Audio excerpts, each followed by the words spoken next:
go ahead and start with the prayer. Father, Son, and the Holy Spirit. Amen. O Heavenly King, the Comforter, the Spirit of Truth, who art in all places and fillest all things, treasury of good things, the giver of life, come and dwell in us, cleanse us from every stain, and save our souls, O gracious Lord. Amen. Okay, so we are, and I'll forgive people if they don't remember, since we've got a month between Bible studies, but when we get started here in just a moment, we're going to be picking up at the beginning of Genesis chapter 17, as we're working our way through the life of Abraham, and or actually at this point he's still Abram, but he's about to be Abraham. So we'll see that tonight. That's one of the things we're going to see tonight. Excuse me. To kind of get us caught up to where we are, Abram has already left Ur, the city of Ur, which, as we mentioned, was the largest and most powerful city during the period of time in which Abram lived, which is right around 2000 BC. And in fact, that period of history is referred to as the Ur III period. That's how powerful the city was. And so he was at sort of the center of all civilization. God called on him to leave that behind and go and live nomadically on the other side of the known world at the time, which we saw Abram do. And he has now been living nomadically there. And he has received, we've seen a couple instances of God giving Abram a covenant, and we talked about what all that means, including ratifying that covenant with a ceremony a couple Bible studies ago. And part and parcel of that covenant, there was sort of a future element of that covenant that had to do with, remember, Genesis 12 follows after Genesis 1 through 11. So part of that covenant was that in the future, through a sort of singular seed of Abraham, one of his descendants, God was going to essentially reverse what we had seen happen in Genesis 1 through 11. And we talked about that his descendants were going to become like the angels, the way Christ describes the sons of the resurrection, that their spiritual enemies were going to be defeated before them. So that's sort of the long-term plan. But in addition to that, as is very common in Old Testament prophecy, this is a dynamic we first see here in Genesis, here at the beginning of the Old Testament, but that we see over and over again in the Old Testament. When God gives a prophecy like that, this is something that Abram, at least in his physical life on this earth, is not going to live to see fulfilled, that part of it. But when God gives a sort of future promise like that, he also gives a sign, sort of an immediate sign, something that they will see that will be the marker, the marker that future promise is true, sort of the guarantee or the deposit, right, that future promise is true. And so that sign that was given is that Abram's descendants, plural, are going to inherit the land in which he's now living as a nomad, right? That piece of land, his plural descendants, and that's going to be a mark of this singular descendant which is to come. So we saw last time that even though God has made that more immediate promise to Abram to serve as a sign, Abram sort of wasn't completely comfortable and settled with that, because he's looking around and going, I'm 90 years old, my wife is 80 years old, we have no children. Right now, one of my servants is set to inherit everything I have. I'm not really seeing my descendants coming to possess this land, since right now I don't have any. And so last time we saw at Sarai's suggestion, Abram kind of took that matter into his own hands. Excuse me.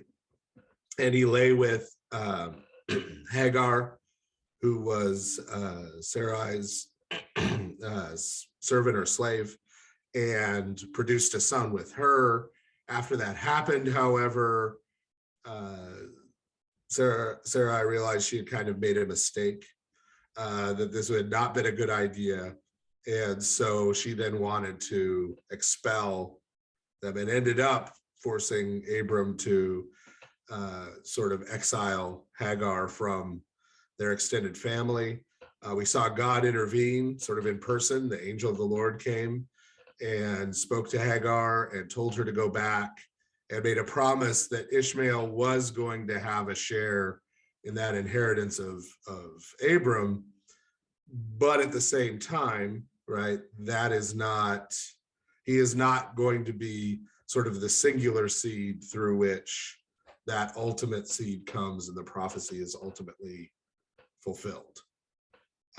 And that dynamic is going to continue to play out through the rest of Genesis, when we see, Isaac will have two sons, Jacob and Esau. Jacob will have, of course, 12 sons with two different wives and two different concubines.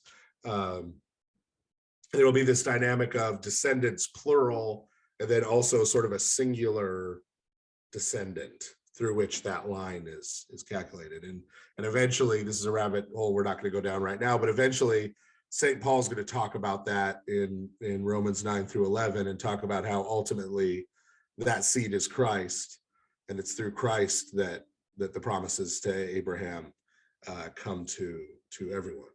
But so for right now, we're just coming off of this episode where with Hagar has been received back. So Hagar and Ishmael are now living with Abraham's big extended family and servants, and has been sort of quasi-reconciled, but Ishmael is not the one who is going to be the heir. And then that's where we're going to now pick up. So unless anybody has any leftover questions about that or anything they need clarified, we'll go ahead and pick up right at the beginning of Genesis chapter 17. Okay. When Abram was 99 years old, the Lord appeared to Abram and said to him, I am your God, be pleasing before me and blameless. I will establish my covenant between me and you, and will multiply you exceedingly. So notice once again, this isn't the first time, but it says that the Lord appeared to Abram. And the Lord there is, right, in the Hebrew, that's Yahweh, that's the God of Israel, right, who no one can see and live, but who has now several times appeared to Abram, often. And if you watch, there aren't a ton of them, but if you watch, the story of Abram or the story of Abraham dramatized in a movie production, usually have, some voice comes to Abram and tells him something, right? Sort of drifting on the wind, or a voice from the sky or something. But that's not what the scriptures actually say. The scriptures actually say that God appeared and stood before him, right? And this isn't the first time, it isn't the last time that this will happen. And so this is important, especially for us as Christians to pick up on, right? Because Jews in the centuries right before the coming of Christ and early Christians picked up on this and said, well, hey, look, when we look at the Old Testament, starting in Genesis, but going all the way through, on one hand, we keep getting told over and over again that Yahweh, the God of Israel, no one can see him and live, right? And no one has ever seen him. And then on the other hand, we see over and over again people seeing Yahweh, the God of Israel, him coming and talking to them. We talked about the angel of the Lord last time, but this time it's not even ambiguous. It's not the angel of the Lord or the word of the Lord appearing to him. It's just God appears to him, right? And so they took from this, even before the coming of Christ, in Jewish circles and Jewish writings, they took from this that there is a person, Yahweh, the God of Israel, who cannot be seen by anyone and has never been seen by anyone. And there is another person, who's also Yahweh, the God of Israel, who is seen by people sometimes and interacts with them and talks to them. And they see him and he sees that, and he touches them, and these things happen. So this is yet another instance of that, right?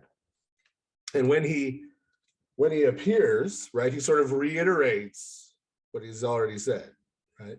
So when he says, I am your God, that's not just him identifying himself, right? It's not like he appears before Abram and Abram's like, who are you? And he says, oh, I'm God, right? Because as we just mentioned, first of all, Abram's seen him before. And second of all, when God appears to someone in the Old Testament, everybody's really clear that it's God who's just appeared to them, right? So the important part of this statement is the your, right? I am your God, right? And because that's saying something more than just he's the God who created the universe and created Abram and created everyone else and everything else, which is true, right? But the your God is describing a relationship, right? He's describing his end of that covenant relationship. Later on, in both Exodus and Deuteronomy, when the covenant is made with the nation of Israel, that's going to be expressed as, I will be your God, you will be my people, right? That there's going to be this communion, this fellowship, this relationship between the God who created the universe and them, right? And in this case, and Abram, this one man out of all the humans on earth at the time, right? That God has this special relationship. And that relationship is so special that this isn't going to stop here. God is going to be known as the God of Abraham and Isaac and Jacob all the way through the scriptures, all the way through the New Testament, right? So that's the importance of this, right? There's a huge amount of promise attached to that in terms of God's faithfulness to Abram, God's protection of Abram, his care for Abram, his love for Abram as a person, right? And needless to say, you don't find this with pagan gods, right? As I've said before, nobody goes around singing, what a friend we have in Zeus, right? Zeus might take an interest in you, but you're probably in trouble, right? If you're a male and Zeus takes an interest in you, you're probably going to end up like chained to a rock with a vulture eating your liver, right?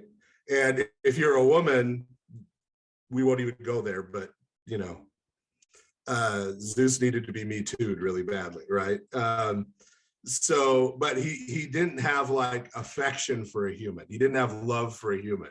He didn't have an ongoing faithful relationship of protection and love with some human, right? He's Zeus, right? And the ancient Near Eastern gods of this time, you know, the Sumerian gods in Ur, where he came from. I mean, to give you an idea, we have the story of the flood in Genesis 6, but the most popular Mesopotamian version of the flood story is that the gods decided to wipe out humanity because they were making too much noise, right? So they just got sick of humans bothering them, and so decided to just commit genocide against humanity, right? So that's the kind of gods that are being worshipped at this time, right, by other peoples. So there's this huge difference, right, in this relationship. And so that first part, I am your God, right, is God's side. I love you, I am faithful to you, I care for you, I've established this relationship with you. And then the other part is Abram's side,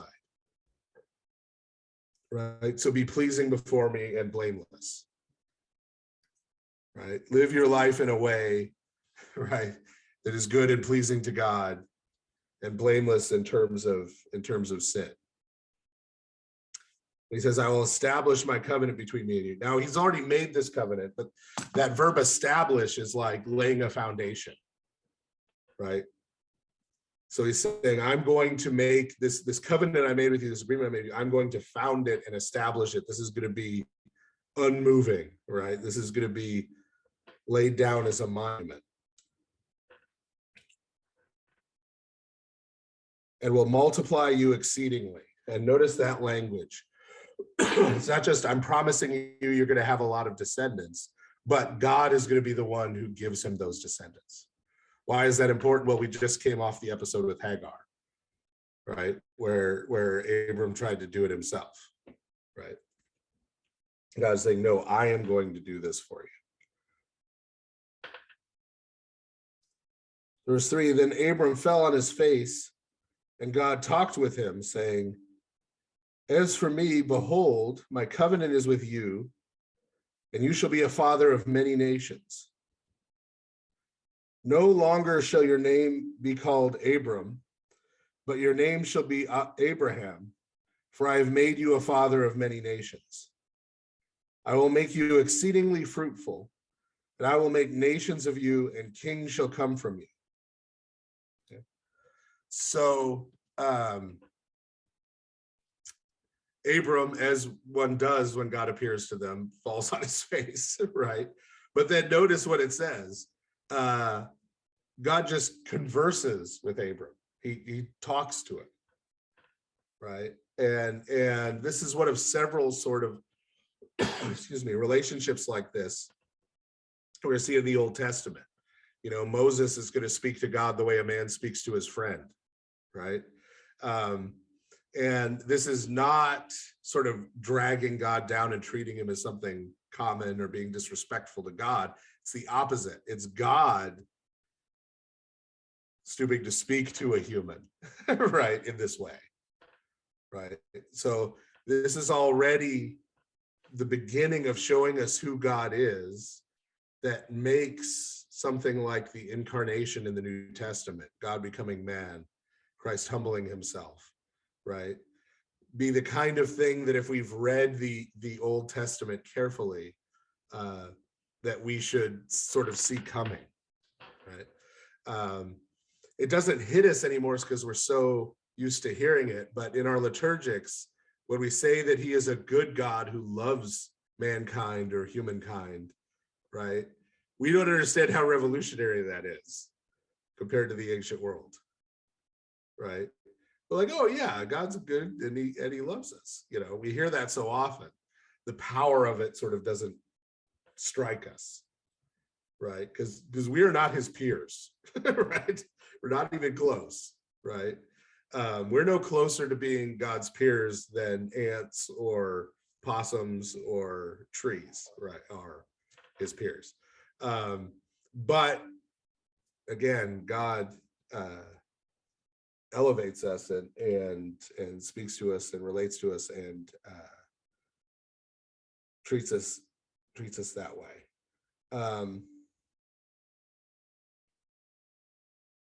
And now notice the promise is important for a variety of reasons, but the promise is not, I will make a great nation from you. Right? A lot of times, under the influence of some of our Protestant friends, maybe, we read this and we think, oh, this is about Israel. Right? This is about the nation of Israel or the nations of Israel and Judah.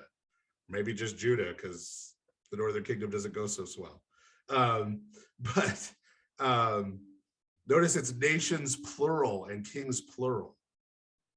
So in this promise to Abraham, it's not just Israel or Israel and Judah. It's also Edom, it's also Moab, it's also Ammon.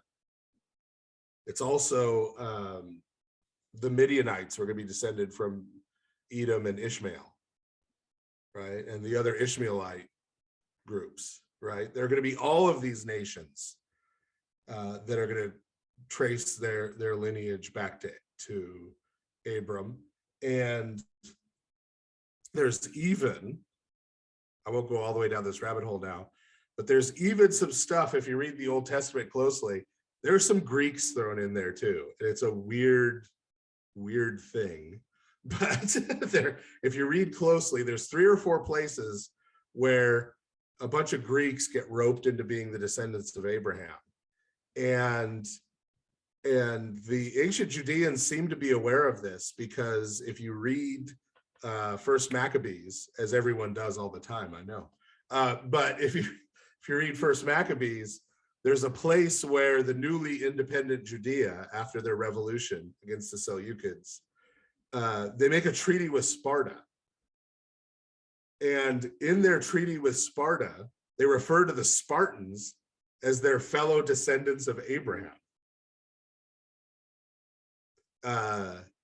And that comes totally out of left field if you're not sort of aware that this is like an interesting thread, shall we say, that runs through the Old Testament, that there are some Greeks who kind of get adopted in along the way. Specifically Cretans, if you want to be really, and Cypriots, but who kind of get forward in. But the point here is that Abraham is the father, becomes the father of many nations, right? And so when St. Paul later is going to talk about Abraham being the father of all those who are faithful, right? And starts applying that to the church, that the people who are children of Abraham are not people biologically descended from Abraham, but all those who are faithful, right? All those who live lives that are, as it says here, are pleasing to God and blameless. They're children of Abraham. He's not doing something weird and radical and going out on a limb, right? He's looking at this and saying, no, part of the promise was that there would be many nations, including the kings of those nations, right, who would end up being reckoned as Abraham's descendants. And this is where Abraham gets his name changed, right? So we talked about back at the beginning that Avraham meant sort of high father or exalted father. That's usually what people say. It may well have been, given its origin, more like my father is exalted, right? People in the ancient world tended to brag about themselves through their children's names, right? So one of the classic examples of that in the Old Testament is in the book of Judges. There's this scene where after Gideon has been working to deliver Israel, these people come to him and say, why are you trying to make yourself king? And Gideon, of course, is like, what are you talking about? I'm not trying to make myself king. Who said I was trying to make myself king? And they're like, you're making yourself king. He's like, what are you talking about? And then it says his son Abimelech was standing nearby, right? Well, the name Abimelech is Avimelech, which means my father is king, right? So he names his son, my father is king, right? And then these people show, why are you making yourself king? What are you talking about, right? I never said I was a king. So this may have been a case like that. This may have been Avram's father, Terah, being a little less than humble in how he named his child. But Avraham means father of a multitude, right? Father of a great company, right?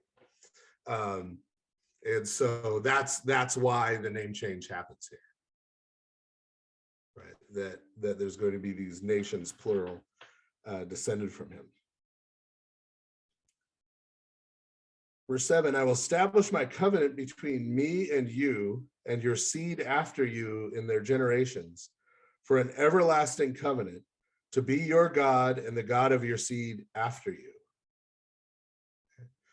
So he says that's that establish word again, right? To make sure, make secure, make certain, right? And this same idea gets picked up by St. Peter in the New Testament when he says to work to make your calling and election secure, right? Calling and election are words that are used for Israel in the Old Testament, right? That secure, that establishment. There's a little bit of a sorry Calvinist there, because if they're right, then you don't need to make your election secure, because it's as secure as it gets. But St. Peter seems to think you need to make it secure, right?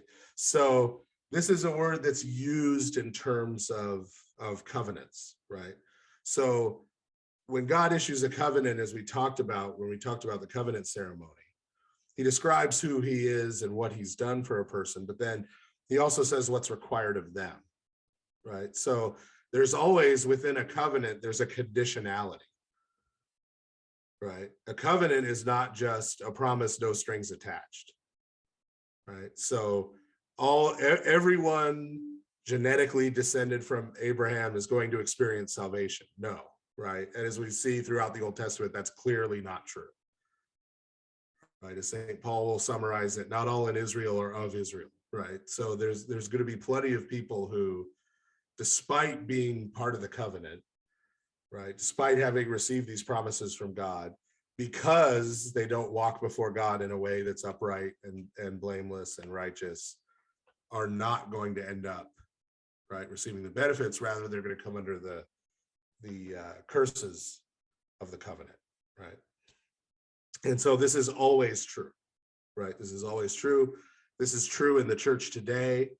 The fact that you were born into a Christian family and got baptized doesn't mean anything if you don't actually live a Christian life yourself that's faithful to Christ, right?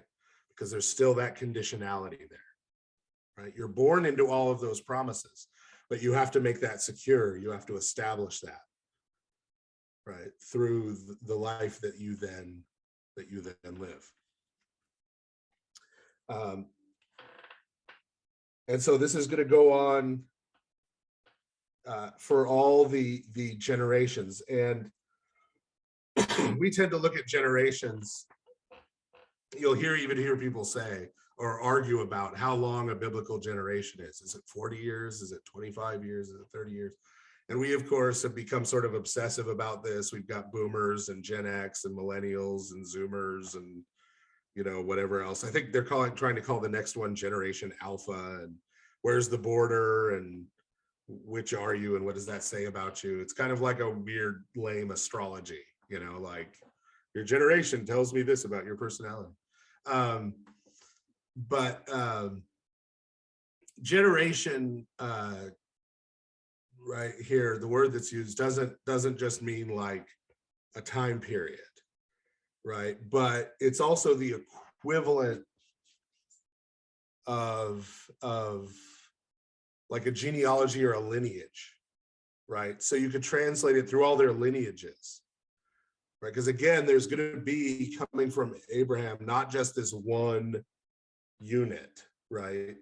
This one holy unit, Israel, but or Judah or Judea, but there's going to be this diffuse and diverse population that are going to be Abraham's descendants, right? And God is offering these promises to all of those lineages, all of those, right, for as long as they are faithful to God, walk in his ways, right?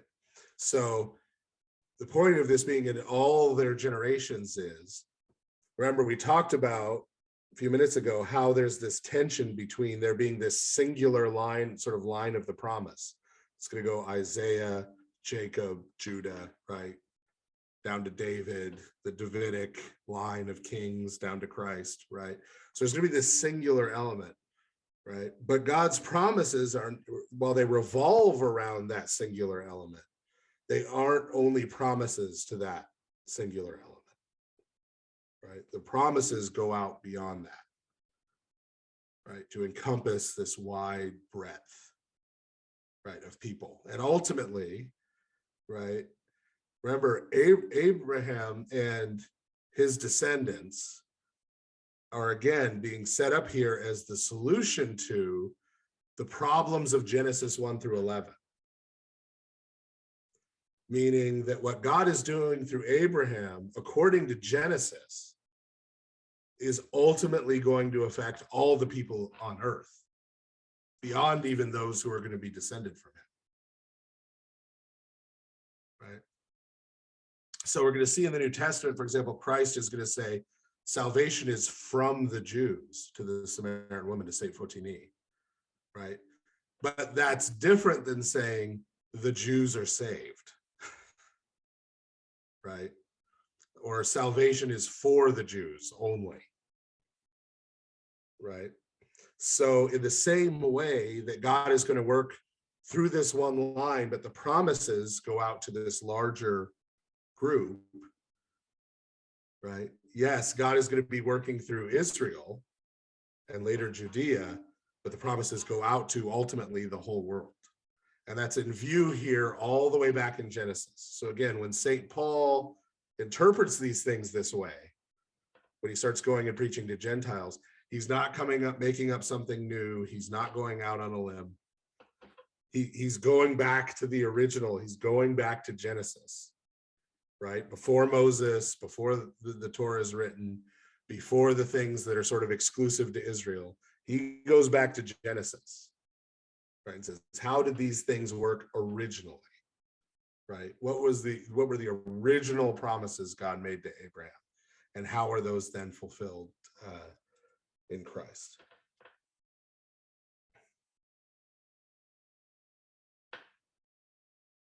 Verse 8, also I will give you and your seed after you the land you are occupying as a sojourner, all the land of Canaan as an everlasting possession, and I will be their God. So you talk about what's translated there as everlasting possession, right? And we need to talk about that on two counts, right? So on one hand, right, if we understand everlasting possession here to mean the descendants of Abraham will always have and live in and control that land, right, then that has not been true.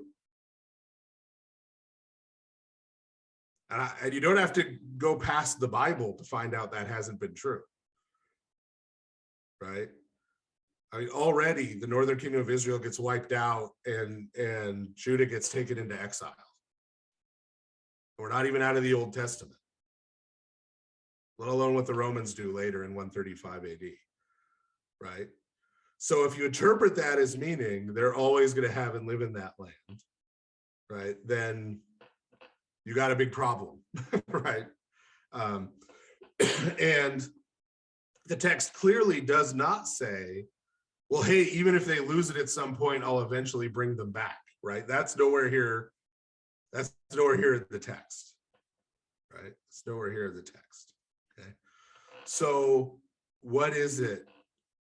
What is it saying then, right? Well, remember, we talked about this he's enunciating the covenant promises, right? And those covenant promises are always conditional, right? And we're going to see conditionality about this in particular before we even get out of the Torah, right? Honor your father and mother. Why? So that your days will be long in the land that the Lord your God is giving you. Meaning what? Meaning if you don't, they won't be, right? And when you look at, if you go to Deuteronomy 28 through 30 and look at the blessings and curses of the covenant with Moses, right? They say the blessings are you walk in God's ways, you do it as righteous, you keep his commandments, you will live in the land, right, that God is bringing you to. If not, right, the curse, he tells them the exile is going to happen, right? God comes, we talked about in our previous series of Bible studies when we were going through the life of David, right? God came to David and said, if you walk in my ways, keep my commandments, my covenant will be with you and your descendants after you, the same kind of language. And one of your descendants will always sit on the throne, right? And We see that David did that. We talked about how he did that. That doesn't mean he never sinned, obviously, because he did, big. But David did that. And so not only was there this Davidic line, but that Davidic line culminates in Christ, who is King and God, right? But we may remember a little less, God made that exact same promise to someone else. At the time when the northern kingdom of Israel and the southern kingdom of Judah split after Solomon, at the end of Solomon's reign, the first king of the northern kingdom was Jeroboam, son of Nebat.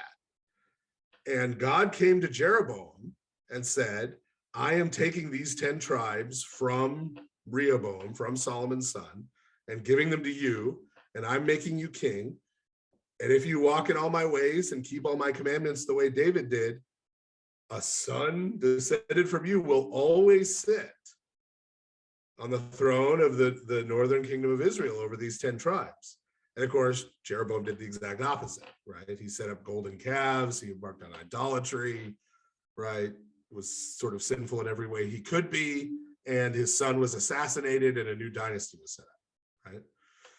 But the covenant that was offered to him was the same, right? It's not that God loved David more than Jeroboam.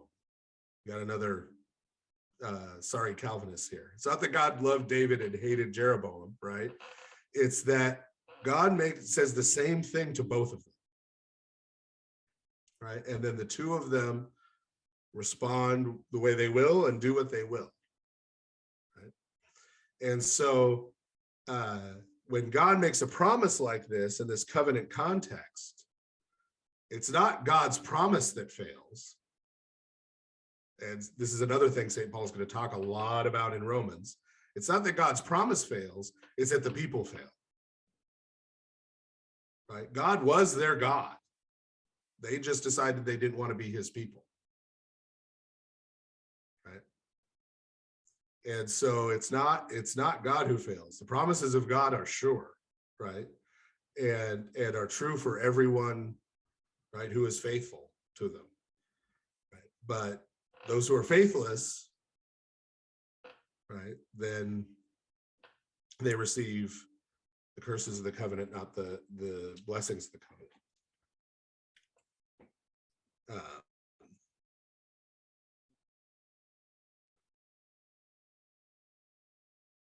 So verse 9, then God said to Abraham, as for you, you shall keep my covenant, you and your seed after you throughout their generations.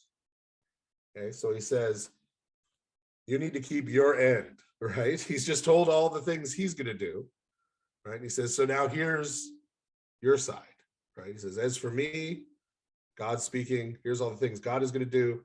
Now, as for you, Abram, here's what you need to do, you and your descendants. Verse 10, this is the covenant you shall keep between me and you and your seed after you throughout their generations. Every male child among you shall be circumcised, and you shall be circumcised in the flesh of your foreskin. It shall be a sign of the covenant between me and you. A child of 8 days old shall be circumcised by you, every male child throughout your genealogy. There they translate it as genealogy or lineage, right, instead of generation. He who is born in your house or bought with money from any foreigner, not of your seed.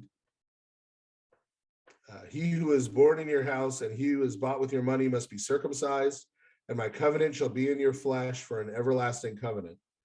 And the uncircumcised male child who is not circumcised in the flesh of his foreskin on the 8th day, that soul shall be cut off from his people, for he has broken my covenant. Okay, so this is it's described here as a sign. It's described here as something that Abraham needs to be obedient to, right? And this is circumcision as a ritual practice, right? So different cultures in the ancient Near East at this time and later practice circumcision. other than Abraham and his descendants and the Israelites. They did it a little differently. I don't want to get too graphic. YouTube algorithm will find us and get rid of us. But to try and be as politic as I can, but give an example. The Egyptians, for example, circumcised not by, I mean, circumcision literally means to cut around, right? They did not cut around. They would split the foreskin sort of vertically, I guess one would say, and sort of open it in that way, rather than cutting around and removing a piece of flesh in that way. So that's just one example, but there are lots of different ways and different places in the ancient Near East where it was practiced. It was practiced sometimes for hygiene reasons, medical reasons. Some of those medical reasons check out. Some of them are kind of bogus. When you research ancient medicine in the ancient world, there are two things that happen at the same time. On one hand, you're amazed at how many things they figured out, right? Without the kind of technology we have today. And you're also amazed by some of the bizarro ideas they came up with at the same time, like right alongside those, right, that seemed equally sensible to them. But so this is circumcision of a particular type, and it's given for a particular purpose. That's why this sign language is used, right? And one of the big tip-offs to what's going on here with this as a sign is when God says that the one who is not circumcised is cut off, right? That's not just a, pun not intended, right? This is very deliberate choice of words, right? So one of the very common things that happens in ritual, in ancient ritual, is that you enact something as a way of sort of warding it off. So there is some potential future possibility, right? And in order to prevent that possibility from coming true, you sort of enact it as a way of sort of pushing it away. This is, I won't go too far down this rabbit hole, but if anybody here is familiar with Aristotle's Poetics, he talks about, this is how he explains what's going on in Greek tragedy. Because in Greek tragedy, they do these plays where all these sort of horrific things happen, right? That, Oedipus, kills his father and marries his mother, right? All of this sort of horrific stuff happens. It's like, well, why would you write these sort of horrific stories? And why would this be considered like, we tend to look at it like it would be entertainment. Like, why would someone find that entertaining, right? To go and watch. But that's not how Aristotle thought it worked, right? And Aristotle was at the time where theatrical performance, Greek theater, was emerging as a separate thing out of religious ritual. There were still religious elements to it, right?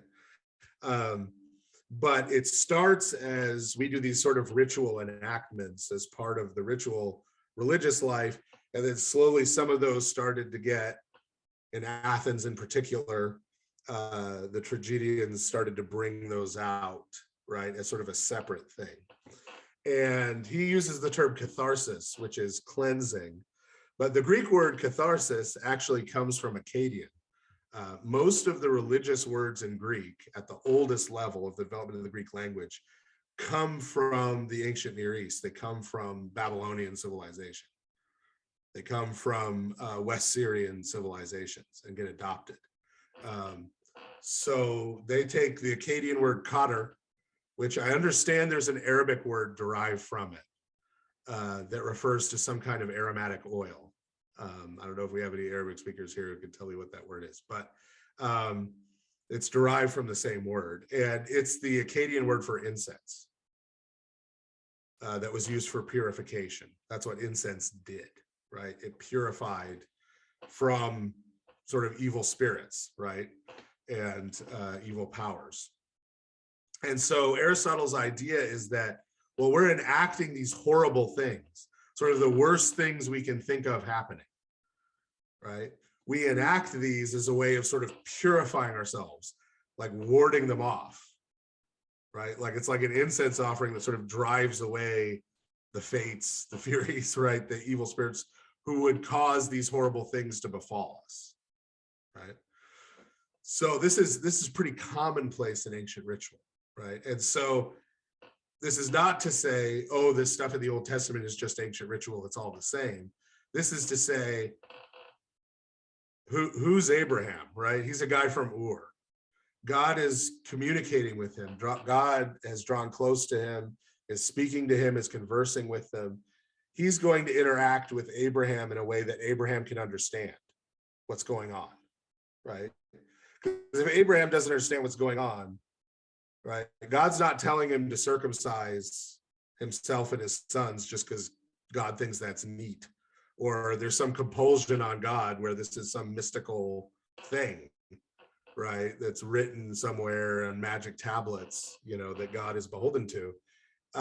Right, this is to convey something to Abraham, right? It's given for a purpose, right? And it's for Abraham, not for God. So God gives him a ritual to do and does it in a way that Abraham, as an ancient person from Ur, will understand, right? This is why God doesn't teach Moses quantum physics when he's describing the creation of the universe, right? Because Moses did not understand quantum physics, right? He expresses it to him in a way that he will understand and be able to convey and teach other people what they need to know, right? So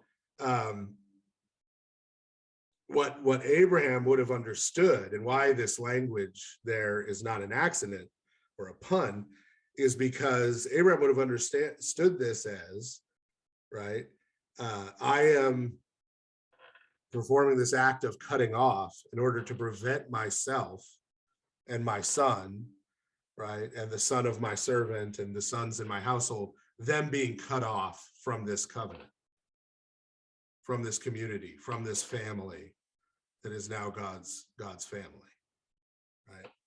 And this theme of cutting off is already back there in Genesis 1-11, right? Adam and Eve are cut off from paradise, right? The whole world is cut off around Noah in the flood, right? The nations are all cut off from God at the Tower of Babel. And so now with Abraham, as God is starting to reverse that, right, he gives him this symbol, this sign of cutting off, right, as a reminder in his flesh, right, of this possibility that he's trying to ward off, that every day he needs to ward off of being cut off by failing to keep God's covenant, by failing to live up to God's covenant. And the whole issue here with Abraham, remember, and not just Abraham, I mean, this is going to be going forward all through the Old Testament, for a man is reproduction, right? This is all about his seed. This is all about his descendants, his ability to have progeny, and for them to have progeny, and for them, right? That's what's going to carry on his lineage. That's what's going to carry on the covenant. That's what's going to carry on the family line, right? And so having that cutting off connected to his organ, which will allow him to do that, right, directly connects those ideas, right? Directly connects. That's why God doesn't have him cut off a finger or something, right? And this was, again, this is also related to the culture Abraham comes from. A little later, we're going to see, I don't think we've seen it yet, I think it's coming up. This gets euphemized in our English translations. So it'll say later on, there's going to be, someone's going to take an oath, and they're going to put their hand on, it's going to say they're going to put their hand on Abraham's thigh, which just sounds kind of weird. Well, in the original, it's not his thigh, right? It's something near his thigh, right? The idea is if you swear an oath by, right, your genitals as a male, that's something you want to keep and keep intact, right? To keep functional. So swearing an oath by that, right? You're swearing by not just like, hey, I don't want anything to happen to it. I don't want to lose my right hand either. But again, that's your ability to produce descendants, right? And so it has this sort of singular importance and can serve as this constant reminder, right? That's why it's described to as the covenant in his flesh, right? It's established, it's there, he will see it every day, right? As this constant reminder.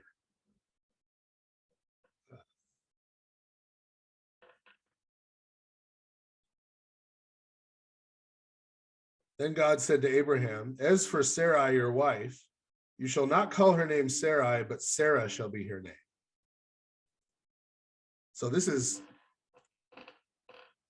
interesting because this is a much more subtle change in her name than the change from Abram to Abraham, right? So Avraham meant high father, exalted father, or my father is exalted, right? Or my father is very high. And Avraham means father of multitudes. But this change, so Sarai, it's actually Sari, which means my princess, literally. And Sarah just means princess. So the change that God is making here is simply that he's removing that possessive pronoun. He's removing that sort of ownership of Abraham over her. Okay, why is he doing that? Well, we'll keep reading and we'll come back to that.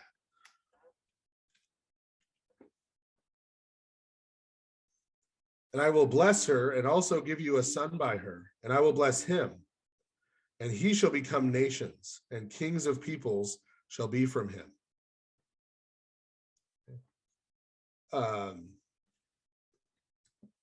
So here he's being more particular, right? And he's saying, I'm going to give you a child from her, right? You're 99, she's like pushing 90, but you two are going to have a kid. And a lot of those kings, a lot of those nations are going to come through that son. Okay. Why? What's with the name change? The name change is a response to some of the stories we've read before. Two of them in particular. One of them. Remember the first inkling we had that Abram wasn't perfect. Second story we had with him was Abram went to Egypt and was worried, since he had a very lovely wife, that someone would kill him in order to take her as their wife, and so said she was his sister. And she almost ended up joining Pharaoh's harem because of that, right? And God actually sent plagues and signs on Egypt to stop that from happening, right? He had to protect her because Abram didn't, right? Abram didn't. And then on the other side of that is the story we just read, right? Regarding Hagar. Who was it who came up with the idea about Hagar and Abram sleeping with her and having a child with her? It was Sarah who came up with that idea. And Abram just kind of said, oh, okay, right? And then who was it after the fact who had a problem with it and tried to send her out into the desert to die with her child? That would also be Sarah. And when she suggested that, what did Abram do? Oh, okay. Right? So we have two issues here regarding who Abram is supposed to be as a husband, right? And since we're still here in Genesis, we're still even in the first half of Genesis, we should be thinking back to previous stories. So remember in Genesis chapter 3, Adam and his wife. Who was it who decided it would be a good idea for them to eat from the tree? Eve. And she goes to Adam with it, and what does Adam say? Oh, okay. Right? So Adam had sort of a couple of jobs there in that story. One of them was to protect the garden and protect his wife, right? So as soon as we kind of find out in the story, the serpent, the devil, is talking to Eve, and since it says after she ate, she gave some to Adam, we find out he's been standing right there the whole time, right? She didn't have to go find him, right? He was right there. So the first thing is he should have intervened. He should have protected her. He should have told the devil to buzz off, right? He should have said, no, God did say we weren't supposed to eat from that tree. He said it to me directly, right? But no, he just stood there, right? So that was job one, the protect job. He failed. And then what was job two? Was that when Eve then suggests this, right? Eve decides this is a good idea. He should have said, no, right? This is a bad idea. You should not do this, and I will not do this, right? So we see Abram already in the story has kind of failed in both of those ways, right? And so Sarai to Sarah means now goes from being my princess, from being Abraham's princess, to just being princess, right? Who does she belong to now? Well, who's the one who ended up protecting her? God, right? Who's the one who ended up taking care of Hagar and bringing about reconciliation since Abram didn't? God, right? So she's God's now, right? She's God's now. That's what's symbolized by that name change. And why is God doing that? He's not just doing that to embarrass or take a shot at Abraham. But again, all of these things are trying to teach Abraham something, right? He needs to step up, right? He's got a role to play as a husband. He's soon to have a role to play as a father, right? Starting with, but not ending with, circumcising his male children.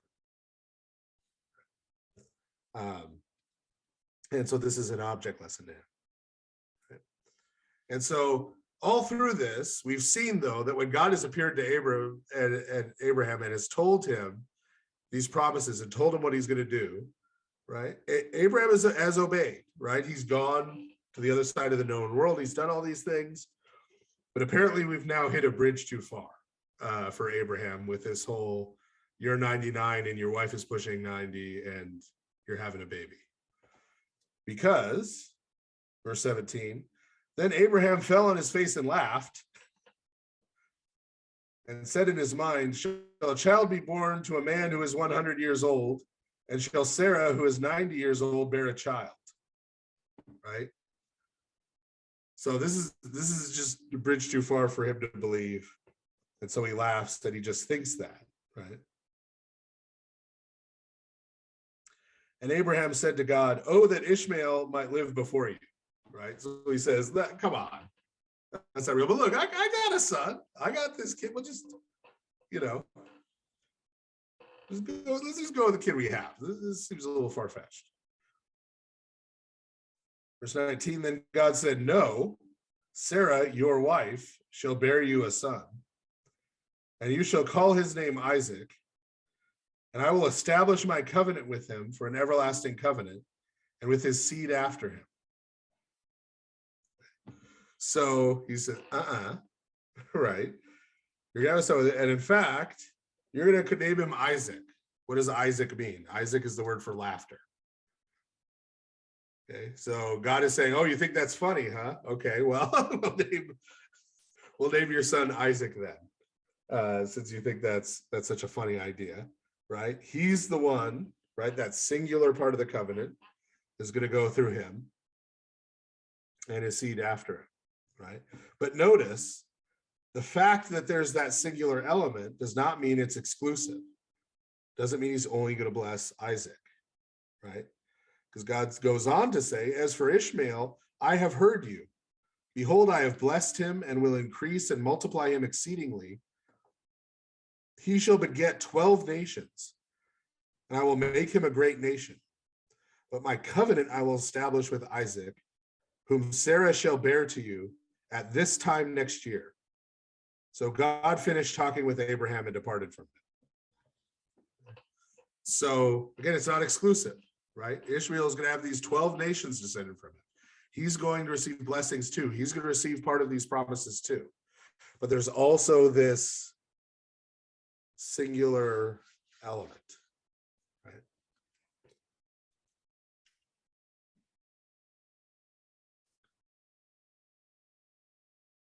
Verse 23, so Abraham took Ishmael his son, all who were born in his house, and all who were bought with his money, every male among the men of Abraham's house, and he circumcised the flesh of their foreskins that very same day, as God said to him. Now Abraham was 99 years old when he was circumcised in the flesh of his foreskin, and Ishmael his son was 13 years old when he was circumcised in the flesh of his foreskin. That very same day Abraham was circumcised, and his son Ishmael. Also all the men of his house, born in the house or bought with money from a foreigner, were circumcised with him. So again, he doesn't say, oh, the covenant's with Isaac. Oh, Isaac, the one who Israel's going to come from, I'll just circumcise him then. Right? So it's not just him. It's also Ishmael, right? Because Ishmael is part of this covenant too. Right? These two things are not at odds with each other. Right? These two things are not at odds with each other. And there's this singular element, but then also it is through that singular element that those blessings and the promises go out to the world, right? And so this cutting off ritual not only wards off that negative possibility of being cut off, right, from the people. It also has the element of being cut off from the world, but meaning being set apart, right? You are now different. It's in your flesh. You're now different than the people of the world outside the covenant, right? So this also becomes now a marker that marks out Abraham's household here, as opposed to the other peoples around him, the people living in cities, the other nomadic peoples, right? There's now this distinction that's been made, right, between them, right? And so going forward from here, throughout the Old Testament, throughout the Old Covenant, the primary way in which someone is going to be an Israelite is going to be that if they are male, they are circumcised. If they are female, they are either the wife or the daughter of a circumcised man. Right? And in those cases, the circumcised male, by his holiness, makes those connected to him, the family around him, the females around him, holy. Right? And one of the most powerful connections between circumcision in the Old Covenant and baptism in the New Covenant, right? Baptism, which now plays that role within the Christian community of being this rite of initiation that makes you part of Israel, the renewed Israel, the church, brings you into Christ, is when St. Paul takes the argument and that understanding of circumcision from the Old Covenant, and he applies it to baptism. And he does it in a way that's a little subtle and that a lot of people miss. Because what St. Paul is going to do in 1 Corinthians is he's going to deal with the issue of a person who has become a Christian, but who is married to, or who is otherwise part of the household, like they're a child in a household, even an adult child in a household. Because remember, these are extended families, not nuclear families. they are in a family with other people who are not, right? So the question is, okay, I've become a Christian. My husband or my wife is still a pagan. Do I divorce them? Do I leave them? Do I compromise with them? How does this work? Right? How does this situation work? Or the rest of my family are practicing pagans. I've become a Christian. Do I need to now leave the household and be separated from my family? Right? How does that work? And what St. Paul answers is that no, the person who is baptized, the person who is a Christian, right, they make the other holy, right? Which is the way circumcision worked in the Old Covenant. But St. Paul applies that to baptism, and he applies it in both directions, right? Because now everyone is baptized. It's not just males who are baptized, right? And so he applies this to a wife who is a faithful Christian married to a husband who's a pagan, or a husband who's part of the Jewish community but doesn't accept Christ as the Messiah, or Jesus as the Messiah, right? He applies it in both directions and up and down in generations, right? And so he sees a very firm connection there.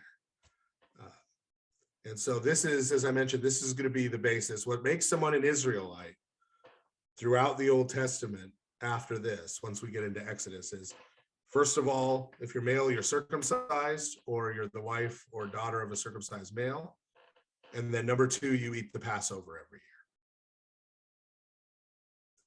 year. And this is not only carried over into Christianity, this is in our canon law. What makes someone an Orthodox Christian? If you look at the canon law, to be considered an Orthodox Christian, you have to be baptized, right? And you have to receive the Eucharist at least once a year on Pascha, on Passover. If you don't do that in the Orthodox Church, you're now lapsed,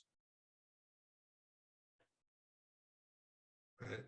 You're now considered lapsed. You have to be reconciled to the church through a service, or at least you're supposed to be. I wish more people would do that, but you're supposed to be, right? And it's directly carried over from the Old Covenant. So this is why circumcision is so important. This is why circumcision is going to be such a big deal in the New Testament, in Acts 15 and Galatians, right?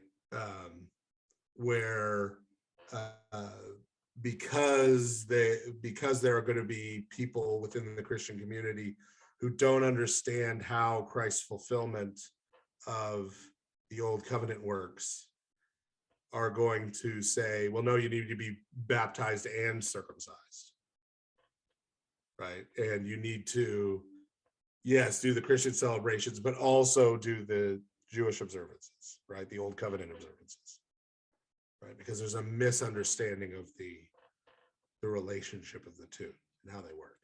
So I know we've got a hard stop. So let me start by, I know we've got some questions here in chat. I'll try and run through those, and then we'll take voice questions. Yeah, Father, it looks like Alexander asked a couple of questions. The first one at 6:17. The first one was, which writings best display the pre-first century two powers theology? I know you wrote a book about this, yeah, but maybe you could summarize. Yeah, there's a bunch of stuff in Religion of the Apostles. Really the best book, if you just want to read about that topic, there's a book called Two Powers in Heaven by Alan Segal, who's a now deceased Jewish scholar.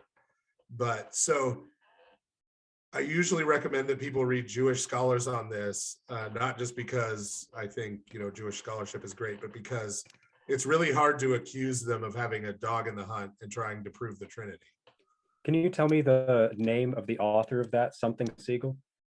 Alan Segal. It's S-E-G-A-L is how his last name is spelled. Segal. Okay, good. It's called Two Powers in Heaven. And that's sort of the magisterial book on the topic. There's some other stuff since then, but anything else you get on it is going to refer to Segal's book. So that's the place to start. And Okay. he'll also, if you follow his notes and stuff, he'll send you to all kinds of other places to read all kinds of things. Good. Also, at the risk of sounding rude, if you can blitz out the rest of these questions, we've got Derek with his hand raised, and I think Alex had another Okay, voice I'll question. work on it. Yeah, Okay, it- what is these your would be- opinion on the ingathering of the exiles? How does this relate to your view on the permanency or impermanence of the covenant? I think basically, I get into this in Religion of the Apostles too, but what St. Paul is talking about, so how can I do this quick? The northern 10 tribes of Israel cease to exist, right? They get dispersed out into the nations, they intermarry, they're not there anymore.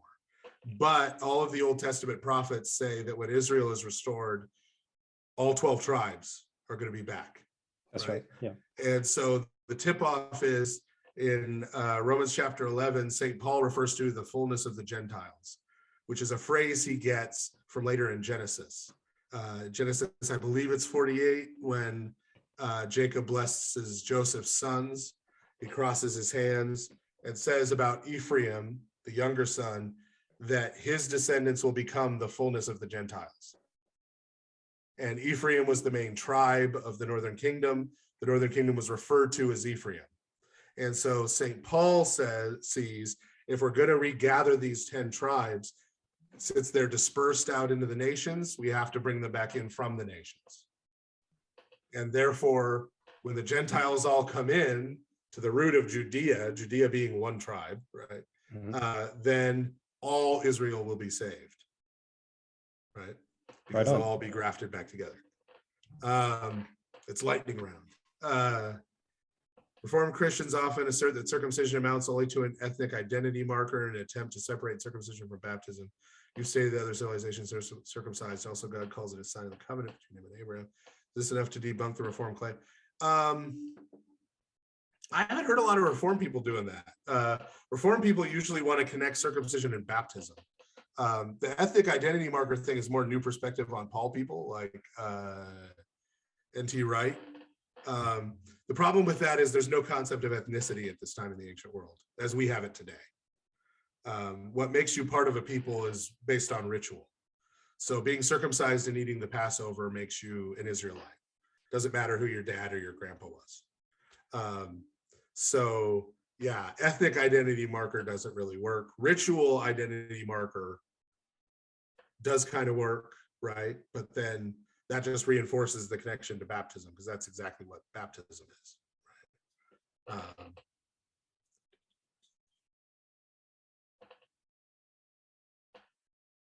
Yeah, Segel, Jeff Jenkins also, I guess, was recommending Alan Segal's book.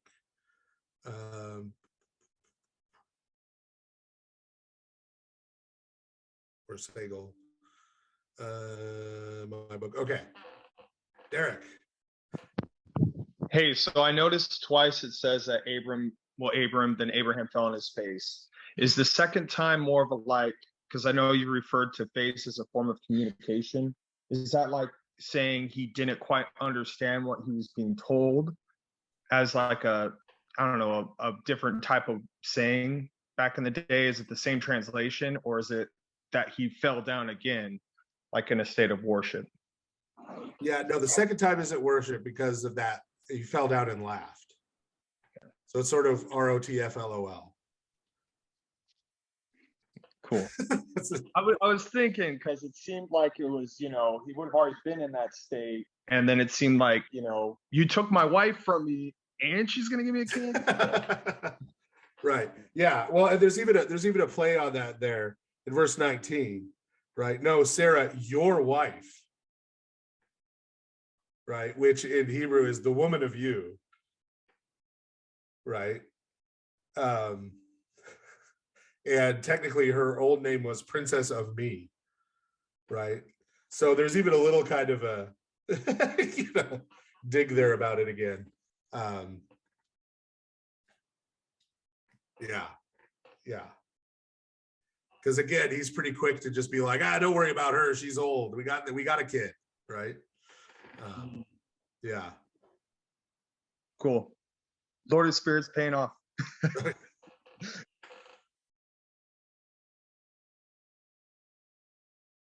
we got a couple minutes if anybody has anything else.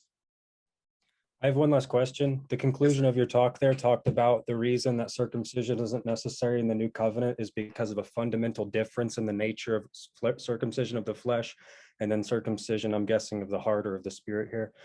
So if that was the case, then logically, wouldn't we see that the bishop of Jerusalem, all the way from James the Just to the final bishop before the Bar Kokhba revolt, would be uncircumcised? But instead we find them circumcised and keeping the entire Torah in the Jewish Christian community at Jerusalem. Why would they do that in the new covenant? Well, no, it's not set aside, right? It's not set aside. So what would be the difference? What would be the difference So- between like a Gentile convert and a Jewish Christian at Jerusalem? You know, Right. why would they keep the Torah and us not? Right.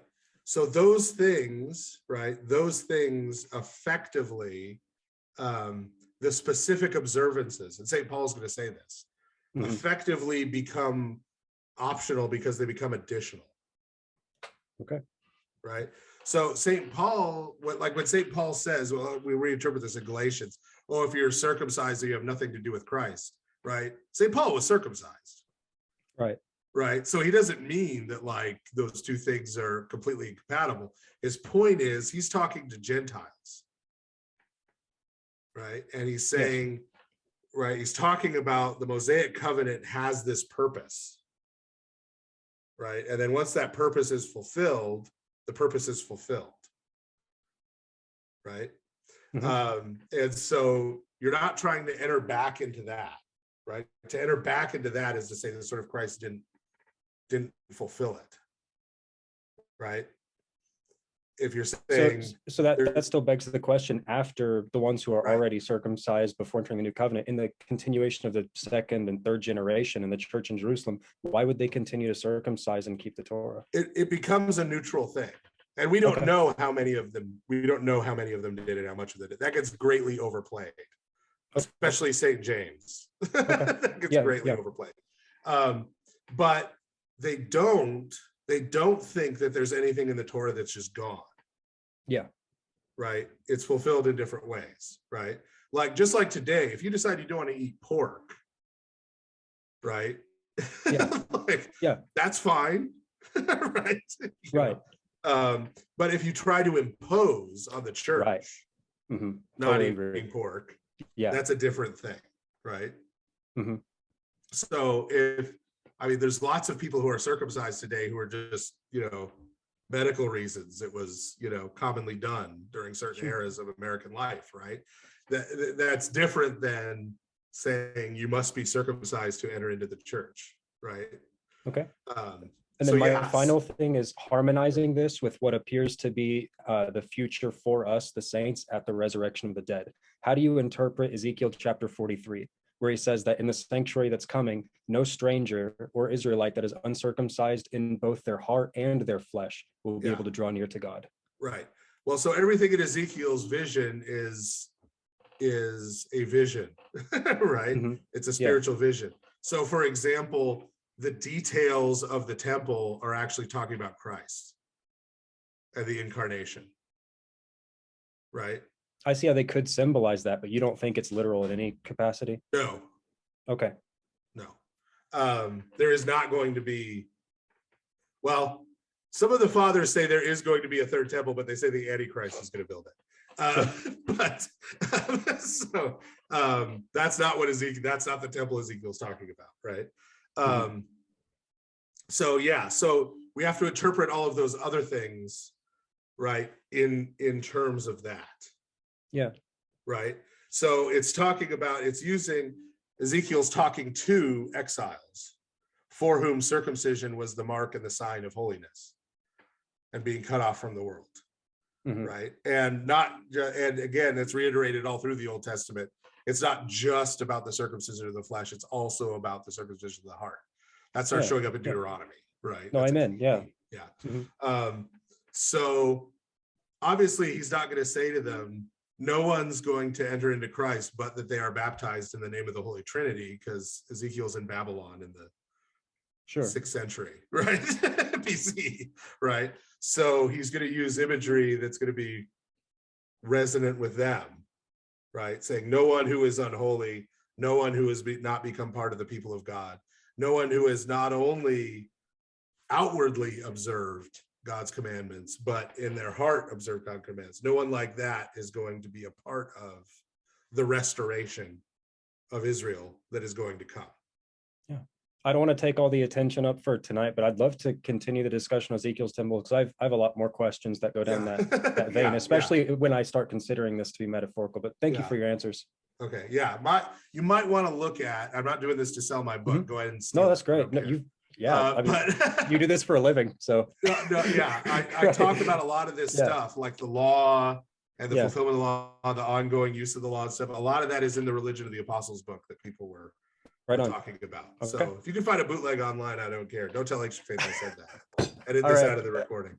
But Father Stephen, I'm trying to sell our bookstore here. Come on now. But it might be helpful. But don't steal it from a church bookstore. That's bad logic. But find a PDF somewhere, Okay. I won't blame you. Extra Faith's lawyers might get mad and come after you, but I certainly will not personally. I'll tell that to my ISP. Yeah. Thank you.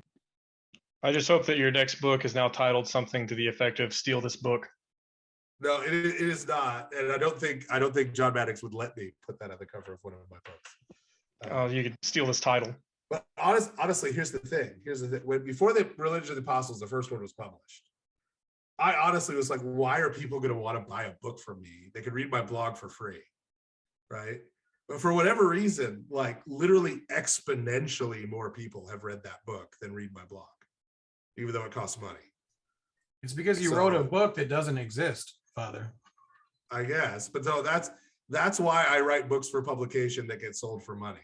I don't care about the money part, but for whatever reason, that reaches a lot more people. And that's my goal, is to get my ideas out to as many people as possible.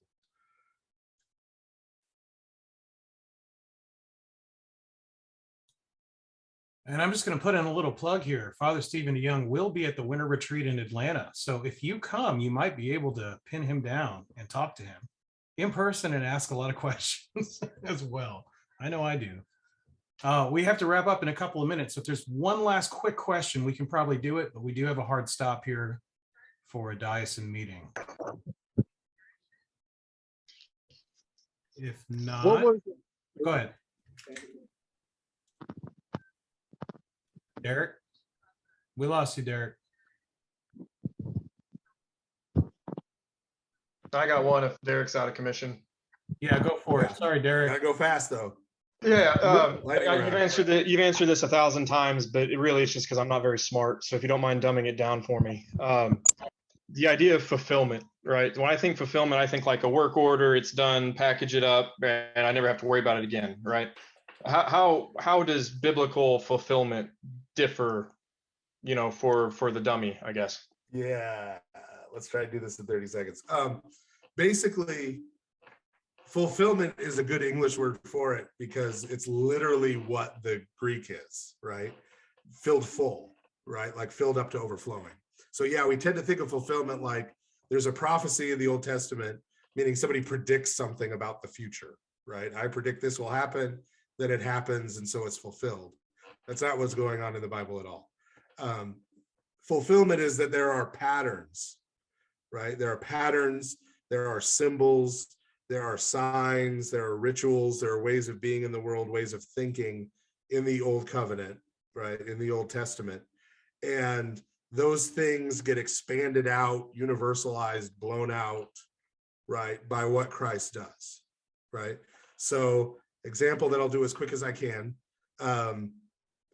When Isaiah says a young woman or a virgin, we won't have that fight now, is going to have a child, right? And you'll call his name Emmanuel. He's not talking about Jesus being born 720 odd years from then. He's talking about a baby who's going to be born right there. And that baby being born is going to signal the end of the Syro-Ephraimite war. He's talking to the king. The king is scared, right? Because he's being invaded. And so he says, this is going to be the sign to you. Woman's going to have a baby, But before that baby is old enough to know good and evil, before he comes to maturity, while he's still suckling as a baby, God will deliver you from the armies who are attacking you. That's what he's talking about, right? So when St. Matthew quotes that verse to talk about Christ, he's not yanking it out of context. He's saying, look at this pattern. The birth of this baby signaled the deliverance of the people of Israel from their enemies. And so in this much bigger way, this huge way, filled up to overflowing, the birth of Christ signifies the total deliverance, the final deliverance of Israel from her true spiritual enemies, right? So he's pointing to the pattern and saying this pattern comes to its fulfillment, to its full richness, to its full depth in Christ. That's as best I could do in a minute and a half. And you're It only was 1 minute perfect. Thank you, over. Father. Thank you, Father Stephen, as always. I do have to go ahead and call it. Thank you, though, for your time. We really appreciate these wonderful Bible studies. Our next one will be the third Thursday of March, so March 17th at 6 p.m. Central, 7 p.m. Eastern.